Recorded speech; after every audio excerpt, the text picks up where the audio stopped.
I would now like to call upon Mr. Subhomoy Bhattacharjee with a very, not the first time in public.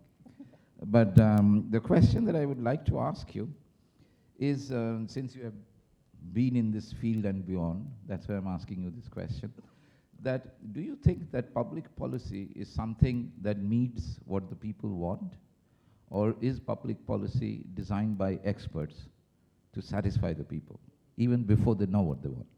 Maybe. Yeah, I suppose I'll go with that. Public policy, whether it's been designed by experts, if I look at the experiences of what's happened in countries like India, and in fact most developing economies, you find a rush to create policies way before the markets come in. And I think that's putting the cart before the horse. You know, essentially, I'm a bit of a skeptic about this entire business of having policies. I still feel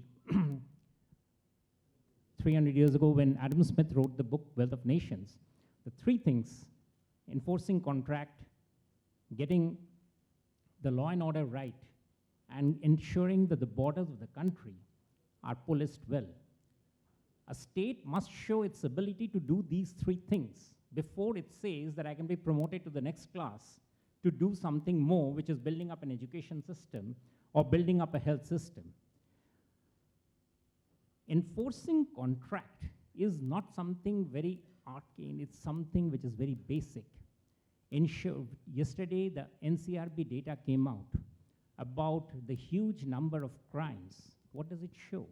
That we don't have a good policing system. Why can't these things be first handled? Women's safety depends on a smart policing system. It doesn't require, and it can never require, policies. It is about having boots on the ground. I don't care whether it's people, whether it's closed circuit camera, whatever it is.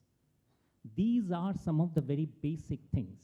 The private property of a guy who sets up a shop, sets up a thela on the roadside, his safety and his faith in the democratic system works well when, if that jhola is appropriated by somebody, stolen by somebody, he gets it back within 24 hours through the court system.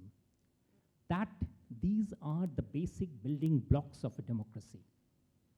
Mr. Smith wasn't wrong, and I think that's where, so I fully agree that public policy often is a substitute for not doing these basic things and instead adopting stuff which somebody may have learned somewhere to solve problems which are second-order problems and often derive from the fact that the first-order problems have not been solved. If those are solved, I am a believer that many of the second-order problems can be solved. I have seen no state in India which has been able to build up a brilliant system of attracting investors which doesn't have an efficient police system. But I've seen the reverse. So I am a strong believer that often public policies are created because somebody has a yen for creating a policy rather than it's what the people need.